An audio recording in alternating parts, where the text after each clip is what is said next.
एक आकर्षण और एक रिपल्शन। जो वो रिपल्शन का गुण है ना प्रतिकर्षण।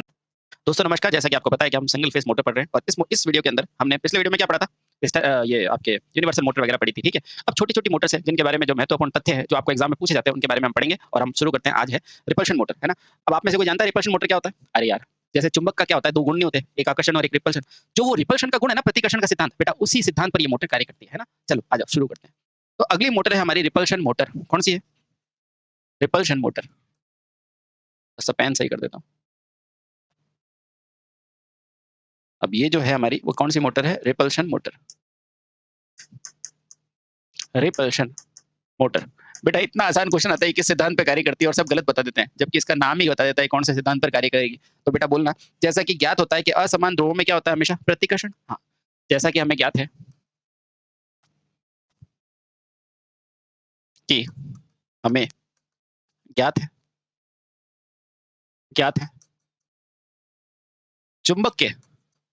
चुंबक के अब चाहे चुंबक कोई भी हो, परमानेंट हो, विद्युत हो, कोई भी हो, चुंबक के असमान ध्रुवों में क्या होता है? असमान ध्रुवों में क्या होता है बेटा? प्रतिकर्षण होता है।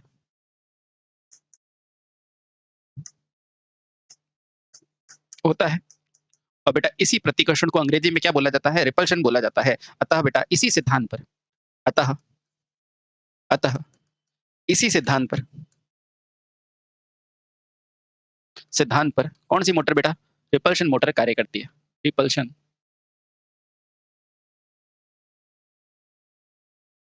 मोटर कार्य करती है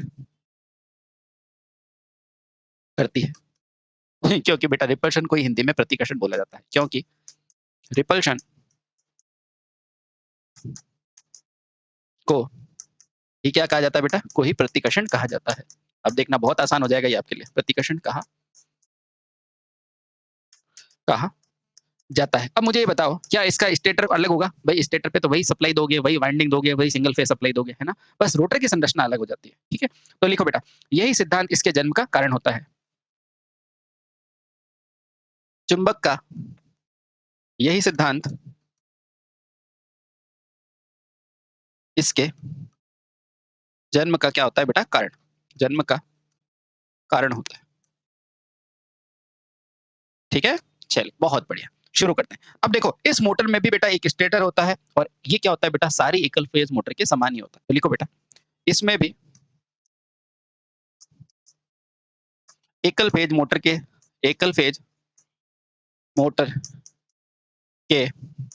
समान क्या होता है बेटा? स्टेटर होता है। समान क्या होता है बेटा? स्टेटर होता है। और इसी स्टेटर पर आप क्या करते हो? सप्लाई देते हो या फिर सिंगल फेज सप्लाई देते हो कि नहीं देते? बिल्कुल। और इसी पर हाँ सॉरी, ये तो रिपल्सन है ना। तो बेटा इसमें सिंगल फेज मोटर के समान क्या होता है बेटा? एक स्टेटर होता है। मतलब स्टेटर की संरचना लगभग समान होती है, ठीक है। बहुत बढ़िया। अब देखो, अब इस स्टेटर के मध्य में क्या होगा? अब ध्यान रखना बेटा, इस स्टेटर के बीच में क्या लगा होगा? एक आर्मेचर, कम्यूटेटर और दो कार्बन ब्रश लगे होते हैं। तथा ये बताऊंगा मैं कैसे होता है, डोंट वरी। तथा इस स्टेटर के मध्य क्या होते हैं? दो कार्बन ब्रश या सबसे पहले आर्मेचर, ठीक है। इस स्टेटर के मध्य क्या होगा बेटा? आर्मेचर जो गति करेगा। और क्या होगा बेटा? कम्यूटेटर जो धारा कलेक्ट करेगा। कम्यूटेटर और ब्रश कितने होंगे बेटा? दो। तथा दो ब्रश लगे होते हैं। आपको कोई पूछेगा कि बताओ रिपल्शन मोटर में क्या क्या होता है, तो उसको बताना बेटा कि एक तो फील्ड होगा, एक क्या होगा बेटा? स्टेटर के मध्य क्या होगा? आर्मेचर, कम्यूटेटर तथा दो कार्बन ब्रश होते हैं।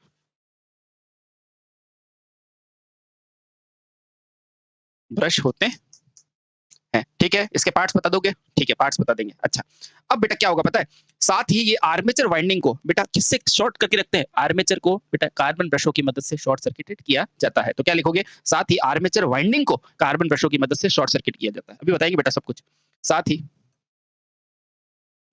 इसमें आर्मेचर वाइंडिंग को किसकी मदद से? इन्हीं कार्बन ब्रशों की मदद से शॉर्ट सर्किटेड किया जाता है। कार्बन ब्रश की मदद से की सहायता से क्या करते हैं बेटा? शॉर्ट सर्किट करते हैं। शॉर्ट सर्किट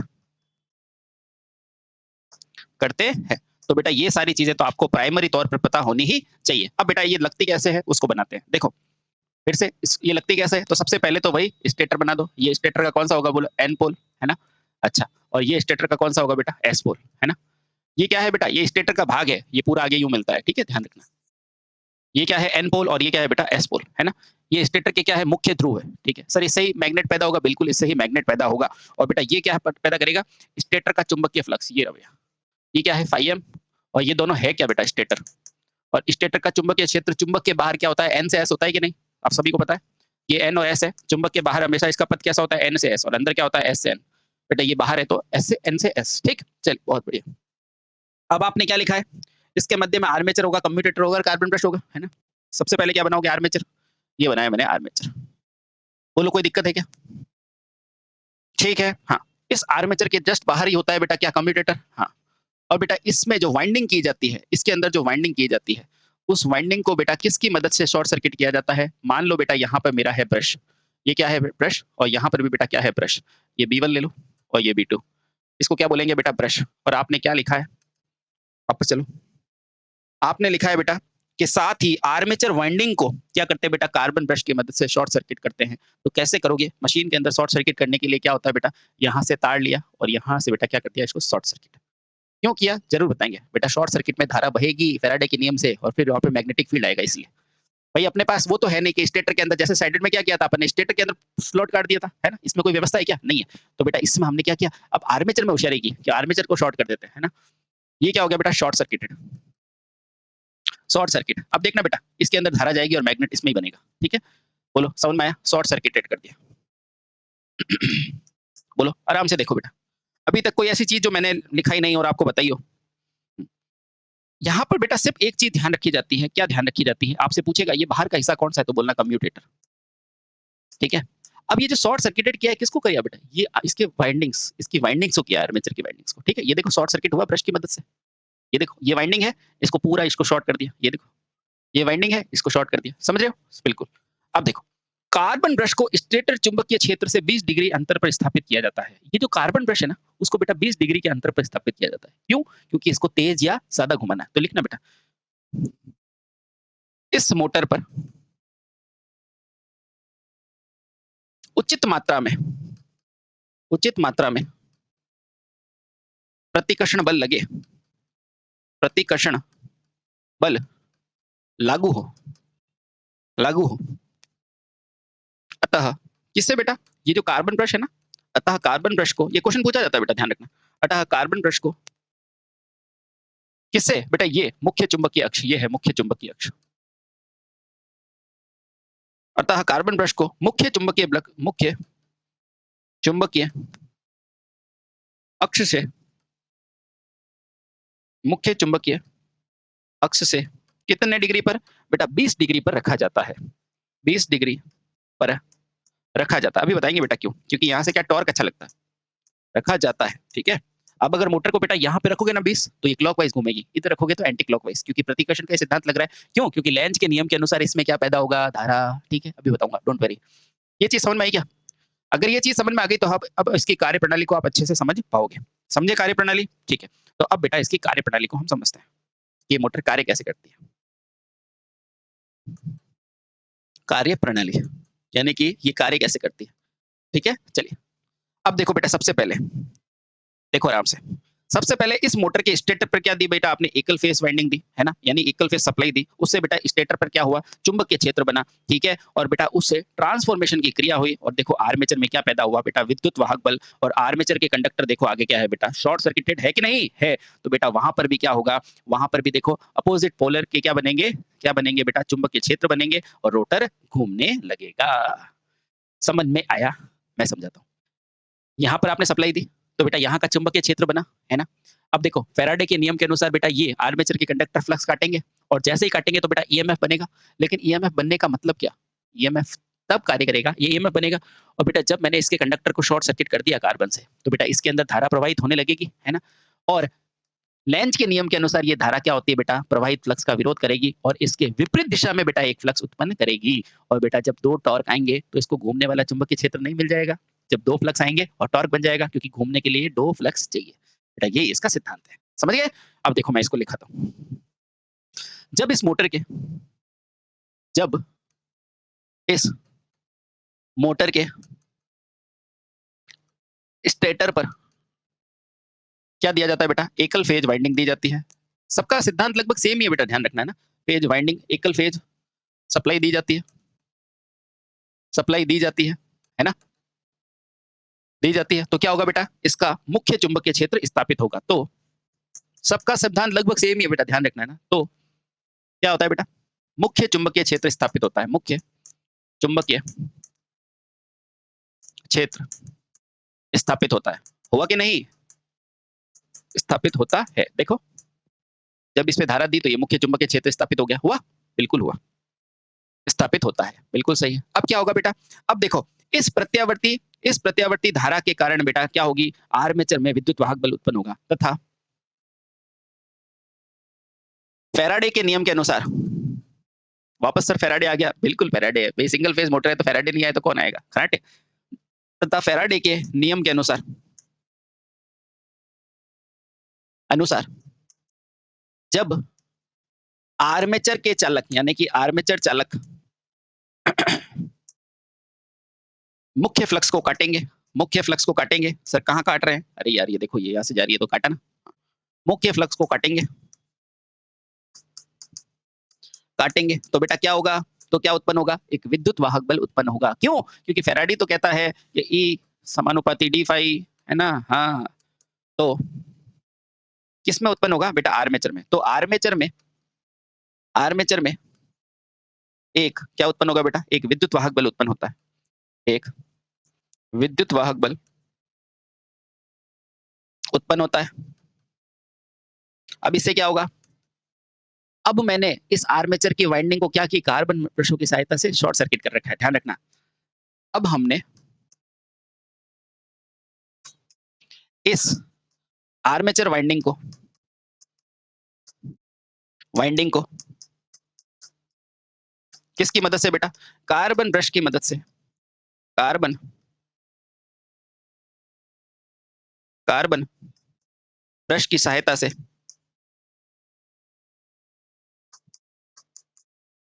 क्या किया है बेटा? शॉर्ट सर्किट किया है, यानी कि बंद किया है। और बेटा इससे क्या होगा? लेंज के नियम के अनुसार उसमें धारा बहेगी। इससे लेंज के नियम इससे लेंज के नियमानुसार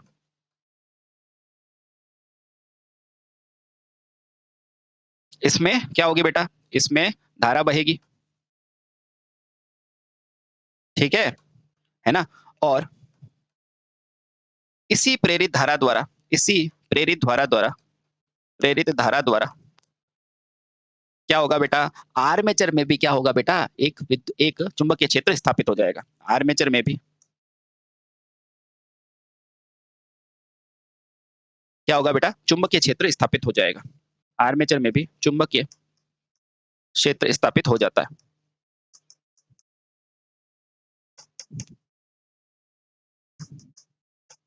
अब क्या होगा? अब जब दोनों के अंदर चुंबकीय क्षेत्र आ गया तो बेटा टॉर्क की कंडीशन पूरी हो गई, है ना? हाँ। अब दोनों फ्लक्सों के दोनों फ्लक्स के फ्लक्स की क्रिया से एक प्रतिकर्षण टॉर्क उत्पन्न होता है। प्रतिकर्षण बल का टॉर्क उत्पन्न होता है। बल का टॉर्क उत्पन्न होता है। टॉर्क उत्पन्न होता है तथा क्या होता है? तथा रोटर घूमने लगता है। रोटर घूमने लगता है, समझे? हाँ, ये है बेटा प्रतिकर्षण बल का सिद्धांत। समझ में आया? हाँ, तो दोनों से क्या होगा बेटा? रोटर घूमने लगता है, ठीक है? तो आपको पूछेगा कि बताओ कि ये रोटर घूमा है वो किस वजह से घुमा है? तो बेटा यहाँ पर भी क्या लगा है? लेंज का नियम लगा है। बेटा ये हमेशा ध्यान रखना, सिंगल फेज मोटर की कार्य प्रणाली लेंज पर ही आधारित है।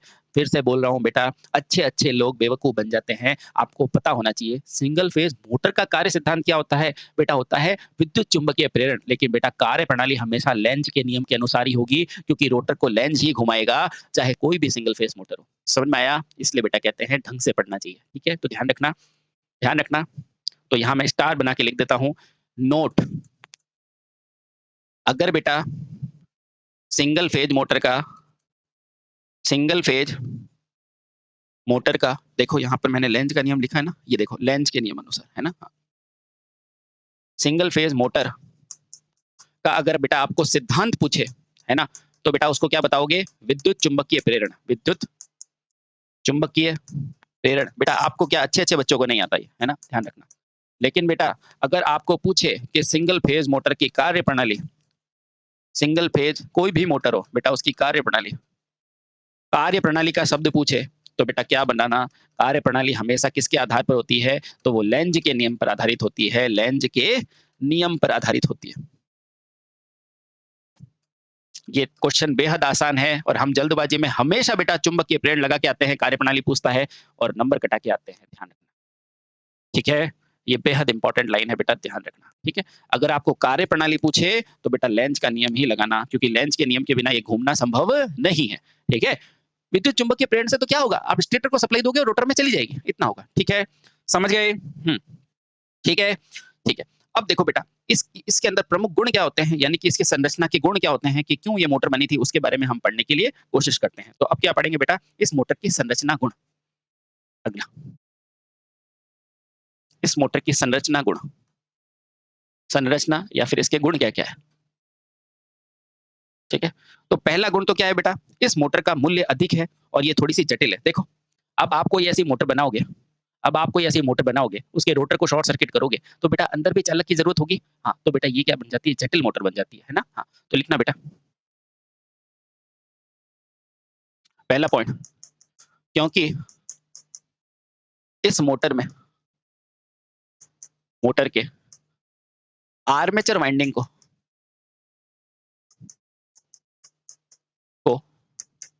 कार्बन ब्रश की मदद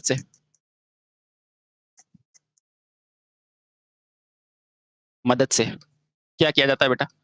मदद से शॉर्ट सर्किट किया जाता है। शॉर्ट सर्किट किया जाता है। अतः यह मोटर अपेक्षाकृत यानी कि दूसरों की तुलना में महंगी तथा इसे निर्माण करने में भी जटिलता होती है। इसे निर्माण करने में भी जटिलता आती है। बेटा एक क्वेश्चन पूछा था कि कौन सी मोटर को निर्माण करने में जटिलता आती है, तो बेटा वही यही है ना, जटिलता होती है। जटिलता यानी कि कठिनाई। समझ में आया? देख लो आराम से। पहला पॉइंट तो ये ध्यान रखना, ठीक है? हाँ। पर इतना प्रॉब्लम है बेटा, फिर भी इसको क्यों यूज किया जाता है? क्योंकि इसमें उच्च प्रारंभिक गुण होता है, ठीक है? इस मोटर का, लेकिन इस मोटर का क्या होता है बेटा? प्रारंभिक टॉर्क अच्छा होता है, क्योंकि मैग्नेट पे काम कर रही है ना डायरेक्टली, इसलिए प्रारंभिक टॉर्क अच्छा होता है ना? अब अच्छे का मतलब ये मत समझ लेना कि सीरीज मोटर से भी ज्यादा अच्छा होता है, नहीं, अच्छा होता है यानी कि नॉर्मल होता है, ठीक है? या कह सकते हैं थोड़ा सा उच्च होता है, ठीक है? हाँ। और ध्यान रखना बेटा, ये क्या करेगी? इसकी प्रारंभिक धारा क्या होती है? कम होती है। क्यों? क्योंकि इसमें प्रतिरोध जैसी कोई व्यवस्था है नहीं, तो बेटा प्रारंभिक धारा कैसी होती है? कम होती है, क्योंकि इसमें बाह्य, या ऐसे लिख दो, क्योंकि इस मोटर में कम प्रारंभिक धारा की आवश्यकता होती है। कम प्रारंभिक धारा की आवश्यकता होती है। धारा की आवश्यकता होती है। इस मोटर में क्या होती है बेटा? थोड़ी कम धारा की जरूरत होती है, क्योंकि बाह्य प्रतिरोध है नहीं, कोई लोड है नहीं, तो वो खींचेगा कम, ठीक है? समझ में आया? बहुत सही। अब देखो इसके अलावा बेटा इसमें प्रतिकर्षण के कारण अधिक लोड लेने का भी गुण होता है, ठीक है? अब देखो बेटा, इस मोटर में थोड़ा थोड़ी यानी कि जैसे कि 5% है ना, थोड़ी लोड की सुविधा होती है, थोड़ी ओवरलोडिंग की भी सुविधा मिलती है, लोडिंग की सुविधा भी प्राप्त होती है, सुविधा भी मिलती है। अब आप कह रहे हो ना कि भैया इतनी जटिल है तो फिर हम क्यों बना रहे हैं? तो बेटा ये इसलिए बता रहा हूँ क्योंकि इसका प्रारंभिक टॉर्क अच्छा होता है, इसमें कम धारा की जरूरत होती है, और बेटा इसमें थोड़ा सा ओवरलोडिंग भी कर सकते हो, यानी कि 5% एक्स्ट्रा सामान भी ले सकते हो बेटा, इसलिए इसको ज्यादा यूज किया जाता है। और सबसे ज्यादा इंपॉर्टेंट बेटा, इसमें क्या होती है? गति परिवर्तन भी आसानी से हो जाता है, यानी कि क्योंकि ये प्रतिकर्षण के सिद्धांत पर कार्य करती है ना बेटा, इसलिए ध्यान रखना कि इस मोटर के अंदर क्या होता है कि अपने को क्या थोड़ी सी फैसिलिटी मिलती है, किस चीज की? गति परिवर्तन की। अब देखना बेटा, ये पॉइंट है स्टार, ये पॉइंट एग्जाम में छपेगा, क्योंकि यह प्रतिकर्षण के सिद्धांत पर कार्य करती है।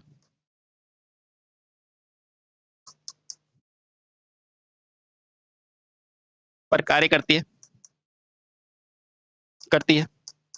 अतः इस मोटर का दिशा परिवर्तन आसान है। इस मोटर का दिशा परिवर्तन, यानी कि दिशा को आसानी से बदल सकते हैं। दिशा परिवर्तन आसान है ना, आसान है। और ध्यान रखना बेटा, इस मोटर का दिशा परिवर्तन आसान है, और इसी गुण के कारण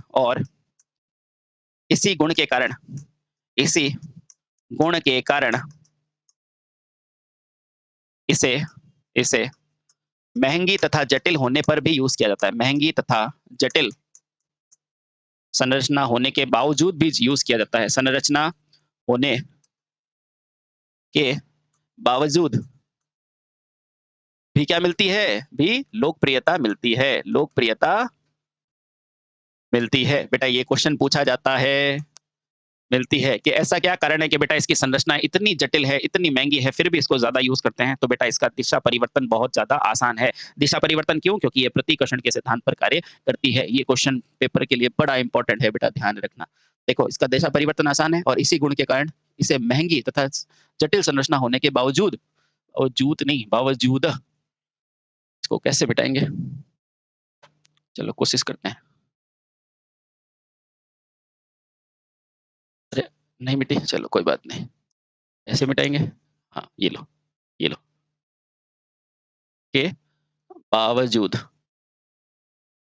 भी बेटा लोकप्रियता मिलती है। ध्यान रखना, ठीक है बेटा। ये थे इसके इंपॉर्टेंट पॉइंट। अब जब सर इसकी घूर्णन की दिशा परिवर्तन करना इतना आसान है, तो कैसे करेंगे वो भी बता दो। तो लिखो बेटा, अगला पॉइंट आएगा दिशा परिवर्तन, यानी कि घूर्णन दिशा परिवर्तन। अगला पॉइंट कौन सा है? घूर्णन दिशा, रिपल्शन मोटर की घूर्णन दिशा परिवर्तन, कि इस रिपल्शन मोटर की घूर्णन की दिशा को कैसे परिवर्तित किया जाता है। ठीक है, तो देखो बेटा, सबसे पहले अब यदि कार्बन, इसमें क्या होती है, कैसे परिवर्तित किया गया है कि यदि कार्बन ब्रश को दाईं तरफ घुमाओगे तो दाईं तरफ घूमने लग जाएगी, और बाईं करोगे तो बाईं तरफ। ठीक है, तो लिखना, यदि कार्बन ब्रश को घुमाकर दाईं ओर करेंगे तो बेटा क्या हो जाएगा? मोटर की दिशा परिवर्तित हो जाएगी, है ना। हाँ, तो इसलिए बेटा क्या हो सकता है, सिंपल सा बात देखो, ये आपका क्या है? एक मोटर है, स्टेटर है ना, ये स्टेटर है, बिल्कुल सही। और बीच में क्या लगा हुआ है बेटा? आपका आर्मेचर, है ना।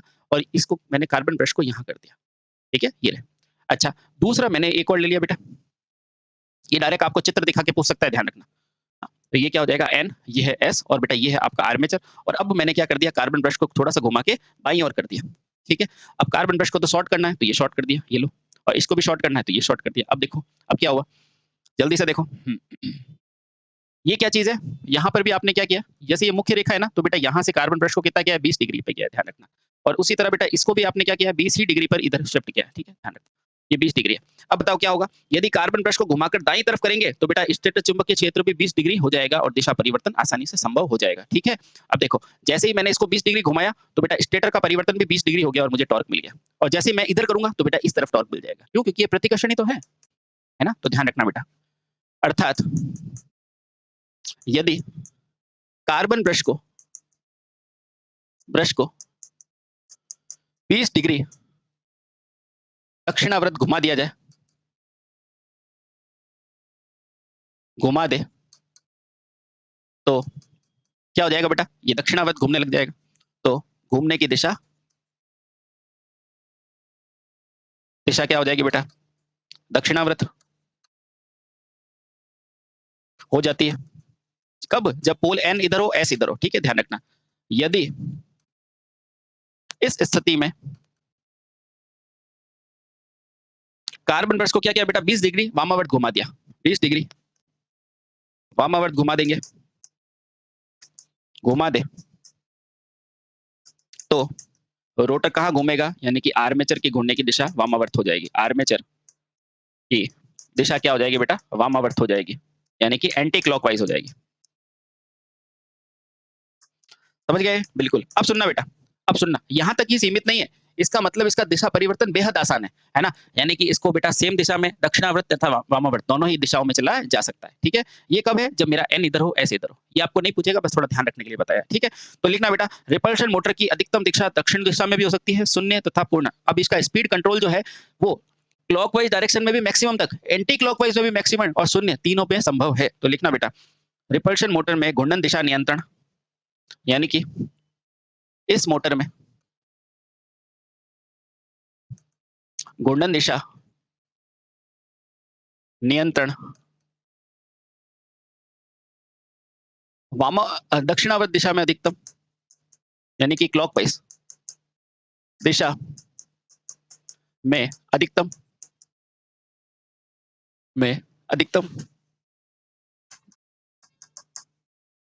शून्य यानी कि 0 तथा वामावर्त इस दिशा में अधिकतम तक प्राप्त किया जा सकता है। वामावर्त दिशा में अधिकतम तक प्राप्त किया जा सकता है, यानी कि अधिकतम मान तक प्राप्त किया जा सकता है, अधिकतम मान तक प्राप्त कर सकते हैं, ठीक है? अतः इसकी संरचना जटिल होते हुए भी वर्तमान में यूज किया जाता है। अतः इसकी संरचना जटिल तथा महंगी होने पर भी यूज करते हैं। महंगी होने पर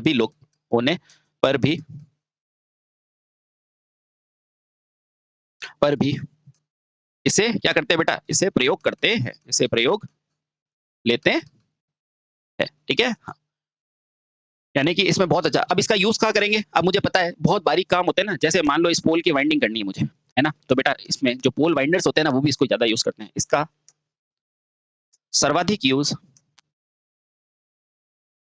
प्रयोग औद्योगिक मशीन वाइंडिंग में होता है। औद्योगिक मशीनों की वाइंडिंग में होता है, मशीनों की वाइंडिंग करने के लिए होता है, ठीक है? अब वाइंडिंग को बेटा वाइंडर भी लिखे तो घबराना मत, वाइंडर ही करेगा वाइंड, ठीक है? हाँ, क्यों? क्योंकि बेटा आपको पता है, मान लो मुझे एक कम्युलेटिव मोटर बनानी है, तो बेटा इसकी वाइंडिंग कैसे करोगे? ऊपर की तरफ, और इसकी वाइंडिंग क्या करोगे? नीचे की तरफ, है ना? अगर डिफरेंशियल बनानी है तो कम्युलेटिव में सेम तरह, तो ये वाइंडिंग का ही तो गेम है सारा, ठीक है? हाँ, समझ गए? बहुत अच्छे। अब बेटा ये रिपल्शन मोटर क्या होती है? अलग अलग प्रकार की होती है। कौन कौन सी बेटा? ये रिपल्शन मोटर आपके बहुत अलग अलग प्रकार की होती है। इसमें स्टेटर में कोई फर्क नहीं होता, लेकिन बेटा रोटर की कंस्ट्रक्शन के अनुसार रिपल्शन मोटर 3 प्रकार की होती है, उसको पढ़ेंगे, ठीक है? बहुत कम शब्दों में बेटा जो आपके लिए इंपॉर्टेंट है वो पॉइंट को लिखूंगा, ठीक है? अब स्टेटर में कोई फर्क नहीं है, लेकिन बेटा रोटर में थोड़ा थोड़ा अंतर होता है। तो बेटा रिपल्शन मोटर भी कितने प्रकार की होती है? 3 प्रकार की। तो लिखो रिपल्शन मोटर के प्रकार। अगला पॉइंट है रिपल्शन मोटर के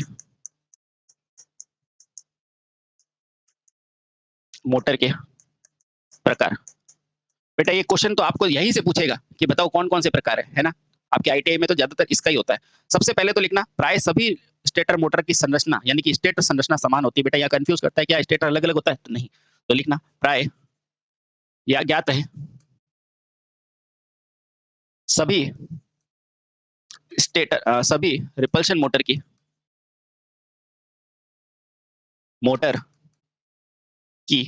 जो स्टेटर होता है, यानी कि बाहरी भाग होता है, स्टेटर क्या होता है बेटा? सदैव समान होता है। सदैव क्या होता है? समान होता है। तो सर इसका प्रकार कैसे है? तो बता रहा हूं बेटा, प्राय स्टेटर तो कैसा रहता है? हमेशा समान रहता है, ठीक है? लेकिन बेटा आर्मेचर या रोटर की संरचना अलग होती है। लेकिन इनमें आर्मेचर तथा रोटर की आर्मेचर या रोटर, है ना? आर्मेचर को ही कहते हैं रोटर। रोटर की संरचना में क्या पाया जाता है बेटा? थोड़ा अंतर पाया जाता है, थोड़ा अंतर पाया जाता है, अंतर होता है, ठीक है? और बेटा इसी अंतर के कारण इसे फिर से 3 भागों में बांट दिया जाता है, ठीक है? अब बेटा इसे किससे भागों में बांटोगे? इसे इसी रोटर के अंतर के कारण, रोटर में अंतर के कारण यह कितने प्रकार की होती है? यह 3 प्रकार की होती है। बेटा आपको तो नाम पूछता है, सिर्फ प्रकार की होती है। इसका अगर नाम भी याद रहेगा ना तो बेटा आप सही करके आओगे, ठीक है? तो पहला क्या है? Plain starter motor. पहला कौन सा है? Plain repulsion motor. पहली मोटर कौन सी है? Plain repulsion motor. ये सबसे साधारण प्रकार की होती है, ठीक है? चलिए दूसरी कौन सी है, पहली कौन सी होगी प्लेन रिपल्शन, दूसरी कौन सी हो जाएगी, जैसे बेटा अपन कैपेसिटर स्टार्ट वगैरह नहीं पढ़ते थे वैसे इसका नाम क्या है रिपल्शन स्टार्ट, बस रिपल्शन स्टार्ट मोटर। रिपल्शन कौन सी स्टार्ट बेटा, प्रेरण स्टार्ट, तो रिपल्शन स्टार्ट प्रेरण मोटर, प्रेरण मोटर यानी कि ये मोटर प्रेरण की तरह स्टार्ट होती है, ठीक है। और बेटा तीसरा कौन सा है, ये नाम जरूर ध्यान रखना, तीसरी है बेटा रिपल्शन प्रेरण मोटर, जिसको बोला ही यही जाता है। ये तो है रिपल्शन स्टार्ट और बेटा अब क्या है रिपल्शन प्रेरण मोटर, रिपल्शन ये लो है ना, रिपल्शन प्रेरण मोटर, ये नाम ध्यान रखना बेटा, है ना। कौन कौन सी, कौन कौन सी होगी बेटा, एक तो होगी प्लेन रिपल्सन, एक होगी रिपल्सन स्टार्ट प्रेरण मोटर यानी कि प्रेरण मोटर की तरह चालू होगी, और बेटा एक क्या है रिपल्सन प्रेरण मोटर, ये तीन प्रकार की मोटर है, ठीक है। दूसरी और तीसरी में अंतर क्या है बेटा, स्टार्ट का, ठीक। हाँ अब चलते हैं बेटा आपके लिए जो इंपॉर्टेंट पॉइंट है उसकी तरफ चलते हैं कि ये रिपल्सन मोटर क्या होती है। पहला प्लेन रिपल्सन मोटर, अब प्रमुख प्रमुख बिंदु लिखेंगे बेटा, प्लेन रिपल्सन मोटर कि ये प्लेन रिपल्सन मोटर क्या होती है, ठीक है।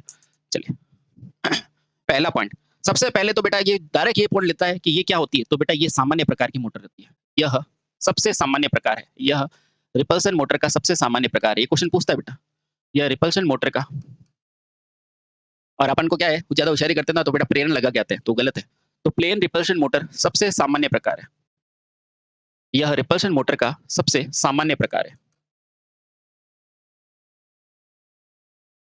ये लो भैया पहला पॉइंट तो ये हो गया। दूसरा बेटा इसका यूज कहाँ होता है, तो बेटा इसका यूज कहाँ होता है, जहां प्रारंभिक टॉर्क ज्यादा चाहिए और प्रारंभिक धारा का मान क्या चाहिए, कम चाहिए, ध्यान रखना जो अभी पढ़ा था ना, ठीक है। तो बेटा लिखना यह मोटर प्रारंभिक टॉर्क उच्च होता है तथा प्रारंभिक धारा कम होती है। इस मोटर का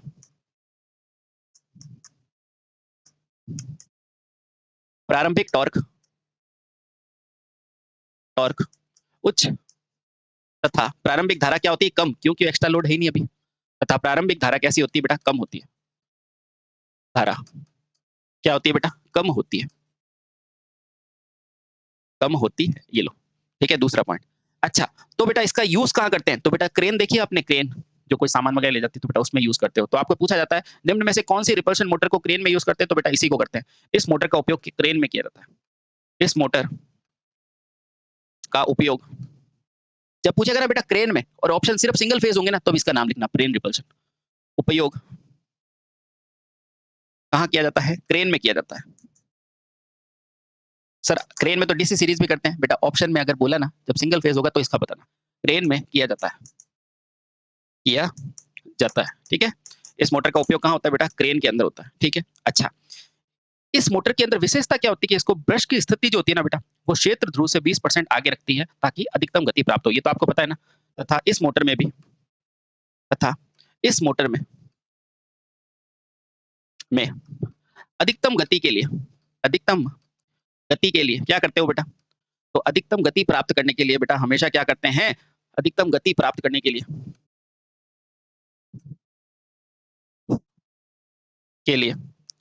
जो आपके ब्रश होते हैं ना बेटा, ब्रश को मुख्य क्षेत्र से कहाँ रखते हैं बेटा, 20 डिग्री, 20 डिग्री कहाँ रखते हैं बेटा 20 डिग्री पर रखा जाता है, मुख्य क्षेत्र से 20 डिग्री आगे रखा जाता है, आगे रखा जाता है। पूछेगा बेटा मैक्सिमम टॉर्क कब देगा, जब 20 डिग्री पर होगा, रखा जाता है, समझ गए। यानी कि रिपल्सन मोटर के अंदर मैक्सिमम टॉर्क कब चाहिएगा, जब 20 डिग्री होगा। अब इसकी संरचना तो सेम टू सेम है, कैसे बेटा, ये होगा आपका स्टेटर, इस स्टेटर के बीच में क्या पड़ा होता है, आर्मेचर, इस आर्मेचर के बाहर क्या होता है, कम्यूटेटर, इस आर्मेचर में क्या होती है, वाइंडिंग, ये लो अब तो आप मास्टर बन चुके हो, है ना। ये होता है एन, ये होता है एस, इस पे क्या लगा होता है बेटा, कार्बन ब्रश, यहाँ लगाऊं नहीं, 20 डिग्री आगे, ये लो भैया यहाँ लगाओगे आप ब्रश V1 और एक ब्रश लगाओगे V2 और बेटा इसको क्या कर दो, शॉर्ट कर दो, ये बन गई आपकी मोटर, ठीक है। हाँ और कम्यूटेटर को दिखाने के लिए वही यहाँ पर सेगमेंट कर दो, समझ गए। हाँ ये कम्यूटेटर है, ये क्या है कम्यूटेटर, ये क्या है आपका आर्मेचर, ये क्या है आपके ब्रश, है ना। और यहाँ पर बेटा फील्ड की दिशा क्या है, ये है चुंबकीय क्षेत्र, ठीक है। और बेटा हर मोटर की तरह इस पर भी क्या की जाती है, बाहर की तरफ से वाइंडिंग, तभी तो ये क्या है, विद्युत चुंबकीय तो है ना। तो आपसे पूछेगा कि बताओ इसके पोल भी कैसे बनाते हैं, तो चुंबक है ये, ठीक है। ठीक तो बस सेम टू सेम है, ये हो गई आपकी प्लेन रिपल्सन मोटर। चुंबक भी कौन सी है, ये विद्युत चुंबक, ठीक है। तो ये है बेटा आपकी प्लेन रिपल्सन मोटर। बाकी इसकी कार्य प्रणाली तो आपने पढ़ ली है ना। ये सबसे पहले क्या होगा, इसको सिंगल फेज सप्लाई देंगे, चुंबकीय क्षेत्र आएगा, आर्मेचर कंडक्टर काटेगा, ईएमएफ आ जाएगा, ईएमएफ आया, शॉर्ट सर्किट है तो धारा बहेगी, धारा बढ़ेगी तो इस पे ध्रुव आएंगे, प्रतिकर्षण के सिद्धांत पर ये घूमने लगेगी और तेज तेज घूमेगी जब मेरा थीटा का मान 20 डिग्री होगा। तो देखना बेटा, जब एन यानी कि गति, मुझे क्या चाहिए बेटा, अधिकतम चाहिए, तो बेटा थीटा का मान कितना रखोगे यहाँ पर, 20 डिग्री रखोगे, है ना। कहीं कहीं 45 भी है, पर बेटा 20 एग्जाम के हिसाब से, आपकी बुक के हिसाब से, आईटीआई के हिसाब से बेस्ट है, ठीक है, ध्यान रखना, ठीक है। और ये क्या है आपका, ब्रश किसके हैं, कार्बन के, ठीक। चलिए अब बेटा आगे चलते हैं हम, अब हम आगे चलते हैं, दूसरा है बेटा आपका रिपल्शन स्टार्ट मोटर। सर इसमें और इसमें कुछ अंतर है, थोड़ा सा अंतर है रोटर का, देख लेते हैं, इंपॉर्टेंट पॉइंट। तो दूसरा क्या है बेटा, रिपल्शन स्टार्ट मोटर, रिपल्सन। चलिए तो ऐसा करते हैं बेटा, अब इसके बाद हम पढ़ते हैं नेक्स्ट वीडियो के अंदर, ताकि इसके बाद, ठीक है। तो पहली प्रकार की मैंने आपको पढ़ा दी, कौन सी, प्लेन मोटर, अब पढ़ेंगे रिपल्शन वाली, ठीक है, नेक्स्ट वीडियो के अंदर। बेटा आराम से पढ़ना, बहुत आसान है, ठीक है। तो ये आपका कंप्लीट हो गई प्लेन रिपल्शन मोटर, ठीक है। भारत माता की जय, वंदे मातरम।